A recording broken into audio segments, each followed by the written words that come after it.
Good afternoon, everyone. Let's start the Finance Committee meeting. Are there any public speakers? No, sir, there are no public speakers. Okay. We then have the approval of the minutes of May 21st. Any changes or suggestions to the minutes? If not, a motion to approve. Second, all in favor. Any change to the work plan? No changes to the work plan? No change to the work plan. Okay. Let's start with Budget Watch, Okay. which has been handed out to everyone. Yeah, we're talking about preliminary results from May and June, and we're seeing a lot of the trends that we've been reporting the past few months. So we keep seeing these trends, and it's likely to lead into revised forecasts that we'll be talking about next month when we do the July financial plan. I'll start with passenger revenues, which were better than budget by $3.3 million for the month, or 0.8%. This increased the year-to-date favorable variance to $16.9 million, or 0.9%. Ridership has been favorably impacted by good weather and higher New York City employment than what we had anticipated when we put the budget together. The Long Island Railroad in particular continues to perform well. They were up 3.4% for the month and 4.1% year-to-date. Metro-North passenger revenue was up just slightly for the month, but they're still 2.2% favorable year-to-date. New York City Transit passenger revenue was slightly favorable for the month and year-to-date. Higher subway revenue was offset by lower bus revenue. Toll revenue, we've had 3 months now in a row of unfavorable revenue. They were 1.2% unfavorable for the month. Year-to-date, they're still $4.1 million, or 0.7% favorable. What we're seeing is a little bit lower volume and lower yield due to increased Easy Pass participation, which results in more discounted transactions than what we had anticipated in the budget. Expenses, we were on target for the month as we've been running very, very favorably, and year-to-date we're still about $86 million, or 2.4% favorable. We had a couple of, especially on the transit side, we had the ATU settlement booked, and we had a health and welfare fairly significant cost that we think could be timing, or actually we're investigating it. We don't think it's really a legitimate charge. So we're basically on target, but excluding those, we were favorable for the month, and we're still favorable year-to-date. Debt service costs were favorable for the month, which had reversed out some prior month unfavorable timing variances. Year-to-date costs are slightly favorable, and that's primarily the result of lower rates. I'm going to move to subsidies now. There was a timing variance impacting MTA aid, which will be corrected. So I'm going to exclude those numbers from what I'm talking about. Net subsidies, excluding that timing variance, were favorable for the month. PMT continues to run favorably. PBT was slightly favorable, and that was slightly offset by lower real estate revenues. Year-to-date, also, we have a favorable subsidy collections. PMT, $27 million favorable year-to-date. MTOA, $11 million favorable year-to-date, and those were partially offset by lower reductions for PBT of $19 million and real estate taxes of $17 million. So to summarize, I know I've talked about a lot of ups and downs, but overall results were mixed for the month, slightly favorable, as favorable passenger and PMT revenues, along with lower debt service costs, were partially offset by lower toll and real estate revenue. Overall, year-to-date results were also favorable. Higher passenger and PMT revenue and lower expenses have been partially offset by unfavorable real estate and PBT revenues. Any questions? Any questions on Budget Watch? If not, okay. Finance Watch? Pat? I do have a question. Oh, go ahead, Alan. I'm sorry. Yeah. I'm not looking for specifics now, but 6 months ago we had a conversation when Mitch and I talked about the budget in terms of service, and the picture seems to be, well, not rosy now, but we're in substantially better shape, and many of the variables that we were uncertain of back in December are no longer uncertainties. The governor came through as he had committed. So, we don't meet in August, so I was wondering if we'll be doing something I will... Go ahead. We will be back to the committee, to the members prior to the next board meeting, and before the next committee meetings, we'll be in touch on this issue. We're working on it right now. Good. Thank you. Okay. Finance Watch. Finance Watch appears on page Roman numeral 4-1 of your committee book this afternoon. There are a few transactions to report. The first is we had a competitive issue of TBTA general revenue bonds, the 2012A bonds, on May 30th. That bid was won by Citigroup Global Markets, Inc. As you can see here, the TIC, the winning true interest cost, was 3.6057%. Very good outcome for that issue. We expect that to take care of Triborough's new money needs for the remainder of the year into the first quarter of next year. As you can see, the other statistics are there in your book. On June 1st, we bid out a $10 million diesel fuel hedge. Again, just continuing with our monthly hedging program on diesel. As you can see here, Bank of America Merrill Lynch won the bid that day at an all-in price of $2.767 per gallon. When was that one done? That was done on June 1st. They've dropped since then. Yes. That's right. So, So that'll kick in for next month's hedge, right? well, right, and that's you raise an issue about the rating of the counterparty, and we've got an issue with that entity now, and being able whether or not they're going to be able to bid on future transactions. In fact, we're meeting with our advisor this afternoon to go over that, as well as the other impacts on the portfolio. Lastly, on 4-2 of the committee book, you see the remarketing of the TBTA 2005B-4 bonds. Just to remind the committee, this was an issue where we had one of the German Landesbanks providing a letter of credit.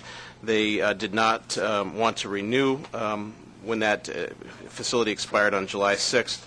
So we opted to issue floating rate notes. This is a product we've talked about here before, and we issued those on a competitive basis. We were very pleased with the results we saw there. The notes were issued to mature for interim maturities of January 1, 2013, January 1, 2014, all the way out to 2017. The first tranche of notes was won by Barclays at an all-in price of 67% of 1-month LIBOR plus 10 basis points. The next four were all won by J.P. Morgan Securities at spreads of 9 basis points, 37 basis points, 59 basis points, and 65 basis points for the note that comes due on January 1, 2017. That's the last one. So when that note comes due, we'll enter the market prior to that due date and remark it out for another period of time. And we'll work with our financial advisor on the timing of those remarketings. Why don't you mention how that compares with our traditional variable rate financing? Sure, and it compares very favorable. Again, we do have some interested banks providing some indications of where they would provide substitute letters of credit for us right now. The results that I just went through, and I guess the best result to compare to would be the result that the January 1, 2015, where there was, 2016, where there was a 59 basis point spread to the index. And again, we're using 67% of 1-month LIBOR. That's exactly where the synthetic fixed rate compares to. We think we're a good 20 to 30 basis points better than that result, better than what we could get by issuing a letter of credit with a bank. So this is the first time we've issued the floating rate note product under the TBTA credit. We've done it now under DTF and TransRev. We've been very pleased with the results we've been getting across all the credits. We were pleased to see strong participation from our management group in the bidding, and that's certainly a product that we will turn to again in the future, again, just to have a balance and a diversification in the variable rate portfolio. Any questions? Any on that? questions relating to that? Okay. Pat, just, why don't you talk about the refunding program? As you recall, we said that we had $5 to $6 billion of current refunding bonds that we anticipated doing this year, and we're just about to start that. Yeah. So there's a couple other things to point out here. The first is that we are everybody should receive in their email today a preliminary official statement for the TRB 2012 D as in David bonds, and we're printing a $1 billion issue, and that's the first of that $5.4 billion that we've talked about that's coming currently callable on November 15th this year. We've appointed the Bank of America Merrill Lynch as lead banker, and Loop Capital and Barclays have been designated as special co-senior managers on the issue. We're going to price later this week on Wednesday for retail and Thursday for institutional. And closing is set for August 20th. And the reason for that is starting August 17th, that opens the 90-day window for the issue to be a current refunding as opposed to an advance refunding. And we obviously want this to be a current refunding. And so that we'll be reporting the results of that at the July committee meeting. And then, of course, for approval this morning, we have an issue of new money bonds. We're preparing, assuming a board approval of that issue, we're assuming we'll get into the market with that. The first tranche of that will be a $500 million new money issue. We'll designate those as the 2012 E bonds. We plan to print right before the 4th of July and price the week after the 4th of July, around the 9th, 10th, and then settle the week after. Lastly, I just did want to note that Moody's, as anticipated last week, they took action on 15 global commercial banks, many of whom we do business with. It has impacted 4 of our outstanding series of variable rate bonds. We do not believe that it significantly will impair the ability of those bonds to be remarketed at attractive rates, but it is something that we're going to be watching. The firms affected in the variable rate portfolio are the Helaba Bank and Bank of America National Association. I would just note that a number of firms in our synthetic fixed rate portfolio were also downgraded, and as I noted earlier, we're going to be meeting with our advisor this afternoon to talk about impacts and actions that we need to take or may need to take on that portfolio. Question. Charles? 2 questions. I don't know if this Wait, is the microphone. right point. Okay. Oh, you got it? Okay. I have 2 questions. The first one is, who rates Moody's? Good question. Now, the second question is a more serious one. In one of the Long Island Railroad Metro North procurements, one of the issues raised was that the ratio, an exchange ratio between the Japanese currency and the U.S. dollar has varied extensively, and it's had a negative impact on that particular contract. My question to you is, do we engage in currency hedges? We do not know. Is there a policy reason why we do not? No, there has not been.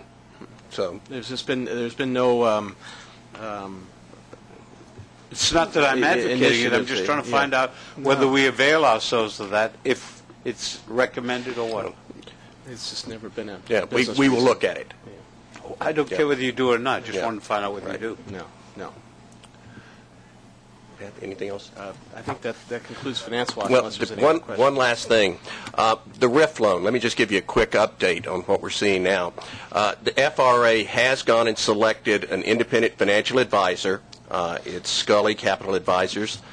We are going to be meeting with them at the end of next week to have a kickoff meeting. They have 60 days with which to go through and evaluate our credit, work with us, and come back with some preliminary recommendations to the FRA. But we are moving forward, and it is on track. So we'll keep you posted. And I saw we just also got a new infusion of federal funds for East Side Access, which the congressional delegation assumes is a good sign in moving the loan forward. I would assume that's, if they think it's a good sign, we would think it's a good sign in that regard. Okay. Next. Headquarters. We have three action items. The first one is authorization to issue transportation revenue bonds, Series 2012E. Pat, do you want to say anything about that? Sure. As I noted, this is a new money issuance for, This is a new money issuance for transit and commuter existing approved capital projects. We expect to break this, as I noted, into two separate transactions, the first of which would be priced that second week of July. And then the follow-on transaction, depending on cash flow, would likely come in the September timeframe. But again, as we get closer to needing the money, we'll schedule that in the calendar. You anticipate these being fixed rate? We do. We anticipate level debt, fixed rate bonds. Any questions on the item? Motion to approve? Second? All in favor? Aye. Okay. Second, we have the 2012 State Public Work Enforcement Fund, PWEF assessment. We are asking the board to authorize a sum of $1,054,584, representing the 2012 assessment to be paid to the State Labor Department. Questions? Motion to approve? Second? Okay, I know. Okay. All in favor? Grudgingly? Right. Okay. And third, we have a paratransit. Oh, wait a minute. Alan, Alan is voting no. Okay. Record will reflect that on the motion, on the assessment. Okay. The third item is the paratransit cost savings initiative, and Nuria is here to talk about it. Yes, good afternoon, members of the committee. Before you is a staff summary that's seeking approval of a resolution to adopt the tariff changes necessary to implement the zero-fare Metro cards.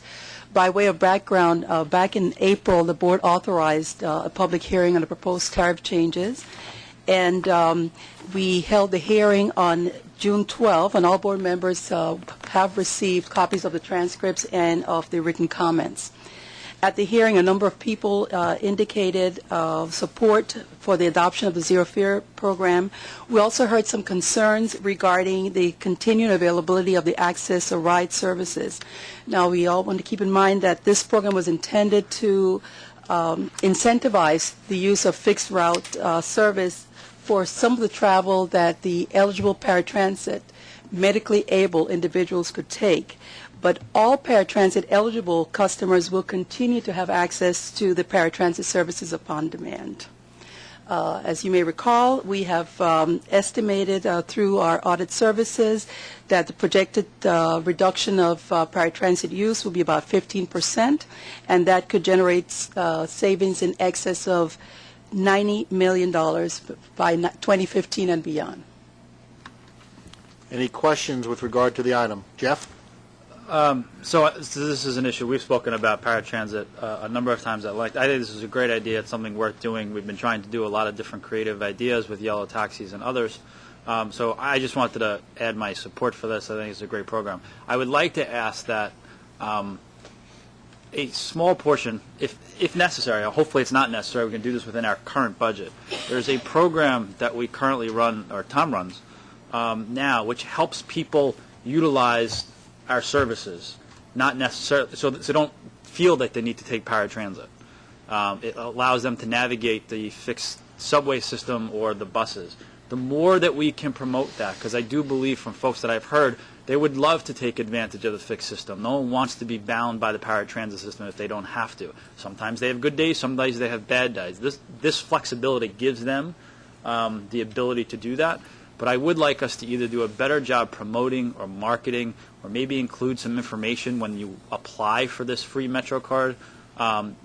There's a very good training program that we provide, and we should either get various updates as to how many people are taking advantage of it, or how we can do a better job marketing it. Because I do think if people are trained, they will see, although not great, our buses are available throughout the system that people can in fact use who have difficulty using the system, and we should help them in any way possible. Yeah. And just to punctuate what you mentioned, in fact, as a part of releasing this program, there will be that offer for the training to help the paratransit eligible customers navigate the system, those that have not used the fixed route in the past. Alan? Microphone? One of the things that was mentioned at the public hearing and in correspondence that was sent around was the exclusion of express buses from a discounted portion. Has there been any consideration of that? Yes, there was a mention as exclusion, and that's one of the things that we're proposing is that the express buses be excluded. The value of the fare of the express bus is much higher than the $2.50 that we have taken into account as we identified savings once we make this service eligible to the paratransit users. Well, yes, but it's still less than the $68 or $60 that we're paying for the accessoride.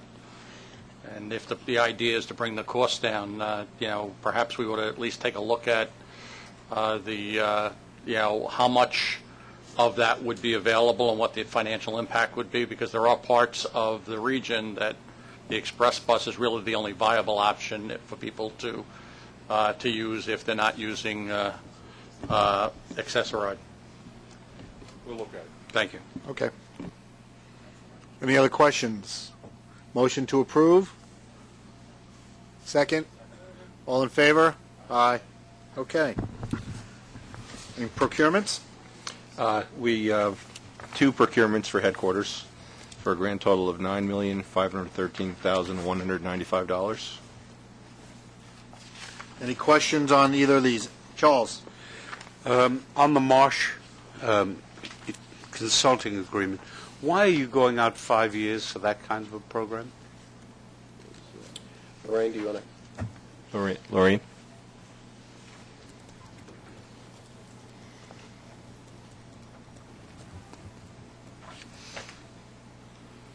We've done 5-year contracts in the past with our brokers because, first of all, there's a couple of things.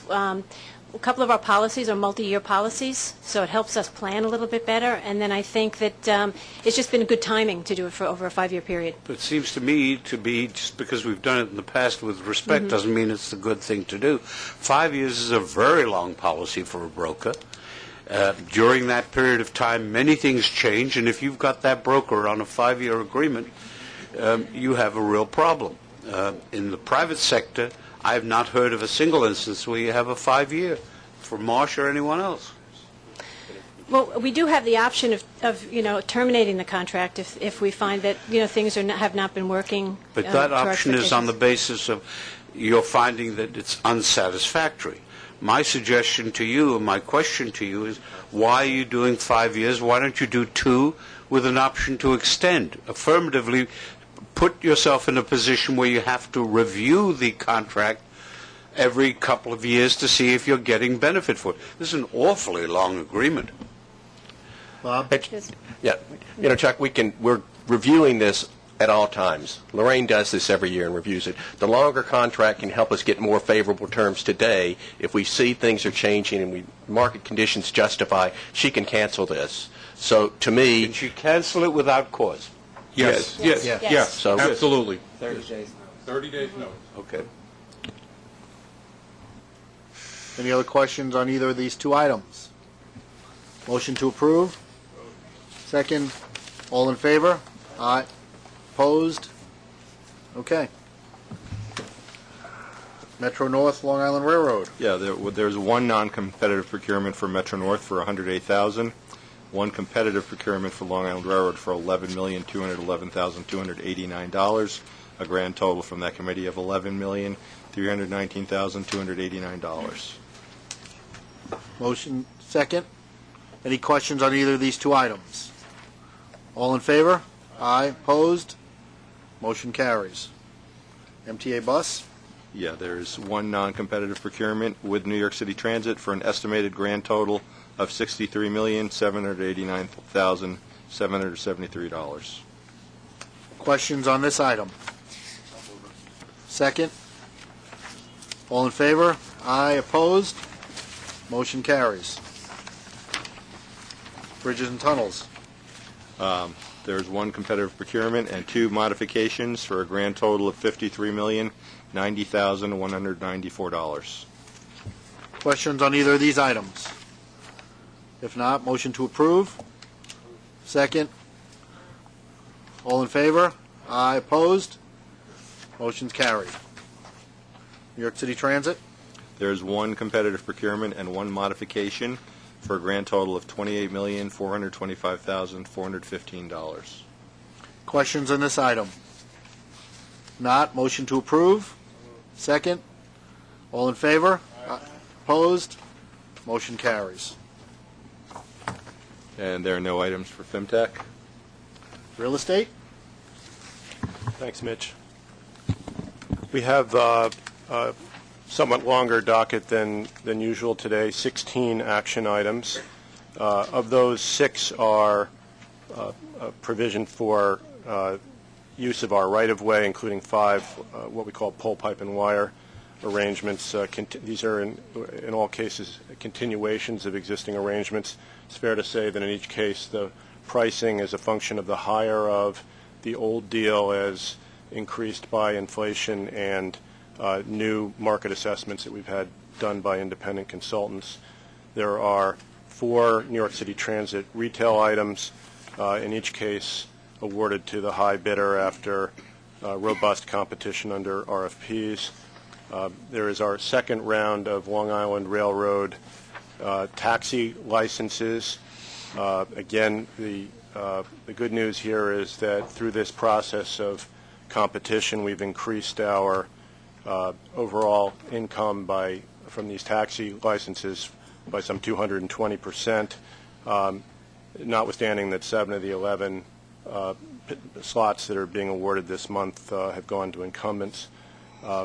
We have 4 what I'll call leased-in items. One for, as you know, we are downsizing our offices, and we make every effort to be terminating leases, not creating new ones. But after analysis, we've seen fit to extend our lease for the Union Assistance Program at 519 8th Avenue. That is a facility that's provided pursuant to our labor agreements. It involves confidential services, and therefore by contract must be located separately from other transit facilities. After analysis, it would have been too costly for us to move that. As Howard mentioned this morning at the Railroad Committee, we've extended our existing arrangement with the owners of the property adjoining our Garrison parking lot, and we'll be paving that lot. We have an arrangement there. We're continuing to share income there, depending on the pricing that we set for the parking over time. We also made arrangements, very short-term arrangements, to rent 10 spaces for parking spaces to replace the Grand Central spaces that will be temporarily shut down while we do some work for East Side Access. And finally, I want to mention a land swap in furtherance of the Wyandanch Rising project, which Helena highlighted at the railroad meeting this morning. From a fiscal standpoint, this is a wash. We're essentially just exchanging properties, and we will be, as part of the documentation of the arrangement, we will be receiving assurances that the town will be replacing our surface parking spaces at their own cost. But the purpose of this land swap is to accommodate and get out of the way of an exciting economic development project at that location. So each of these items is further described in the detailed staff summaries that are in the materials. If there are questions, I'd be glad to take them. Otherwise, I'd appreciate Any questions on any of the real estate items? Andrew? Jeff, do we have these fiber optic agreements in all of our transits anyway under water tunnels?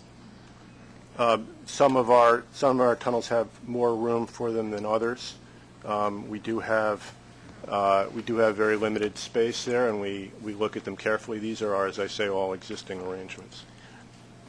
So the fact that others are not coming up for a vote today doesn't mean that they don't exist. They're just not due for a vote, or they don't exist. That's correct. These are, to analogize to the insurance brokerage arrangements, these are, with one exception, terminable licenses, which we can look at over time. But for administrative convenience, they do have sort of outside limits on their terms, and when they come up for renewal, we need to revisit them in this way.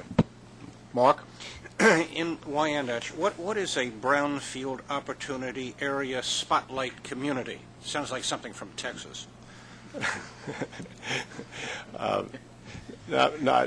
Fortunately, not our problem, but I believe that's a state program Yes.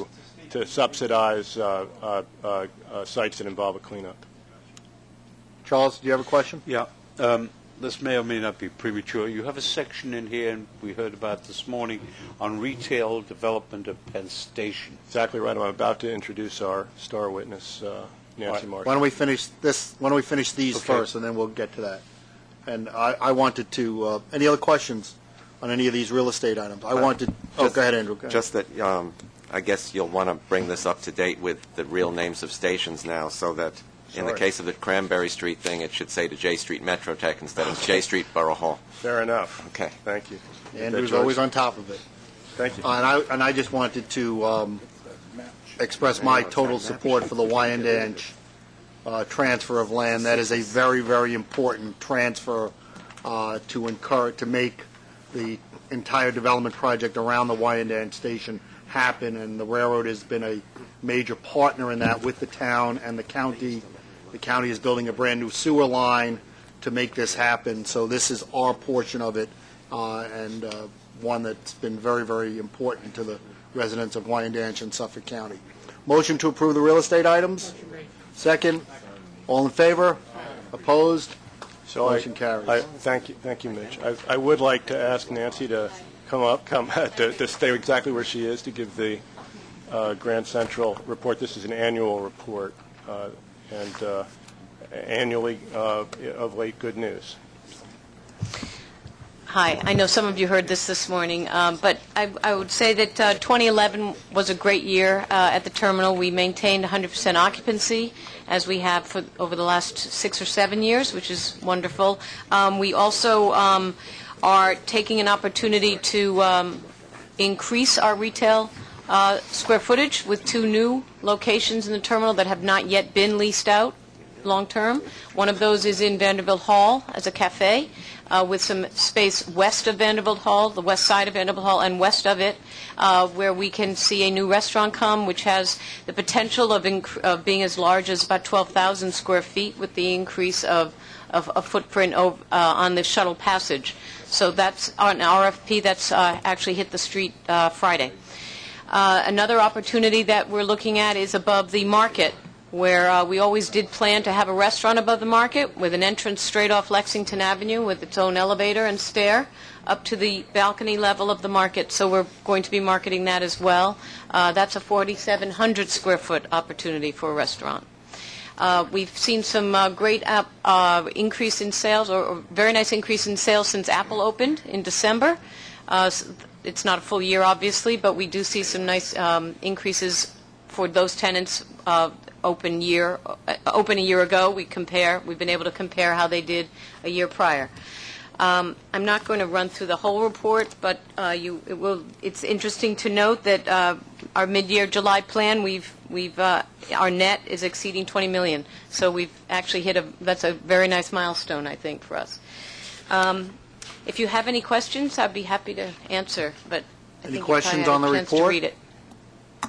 Those of us who had the opportunity to be at the commuter rail meeting heard that report and all the other Twice. reports about retail in a variety of different places in that regard. So we'll leave it at that. Okay. That completes, I believe, the public portion.